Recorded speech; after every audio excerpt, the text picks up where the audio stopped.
Good morning. Welcome to the Orchard Tea Garden on this fantastic autumnal morning. I'm here because I'm about to be interviewed by BBC Look East and to get my response to Kwasi Kwarteng's mini budget. Liz Truss is visiting all the radio stations, the local radio stations this morning, trying to sell her budget as being right for this country. Yes, it's absolutely true. There has to be a tightening of monetary policy. That means an increase in interest rates, as that's the only way that we're going to drive out inflation. But at the same time, there has to be a loosening of fiscal policy. And once again, the government is adopting a policy of fiscal loosening by tax reductions. The only problem is where these have been targeted. Once again, they have been targeted at the rich and not the ordinary people. And let me try and put that into context with here at the Orchard Tea Garden. On the 1st of April, our VAT was increased from 12.5% to 20%. That was a 60% tax increase. At the same time, this Conservative government gave bankers a 66% tax discount, tax reduction. In the last year, I've had a 35% increase in my food costs and a 37% increase in my wages.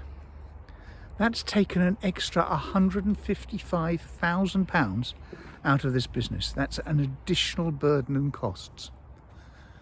On top of that, we've had increase in fuel price and all our overheads, so but perhaps another £25,000. So that's looking at somewhere around an extra £230,000 going out of this little business every year. That's just not affordable. Our turnover is only £750,000. We are destined to bankruptcy. Now, the government knew this. They were told this before the mini budget, and they completely decided to ignore the plight of businesses like this. Not just the Orchard Tea Garden, but pubs and restaurants up and down the land. It is simply and utterly crazy and unacceptable. This is a corner of England where in the last 2 years, very sadly, people have come to end their lives. This is a spot, this little institution, this part of Cambridge, this described as godless Acre, is important to so very, very many people. So my message to Liz Truss is a simple one.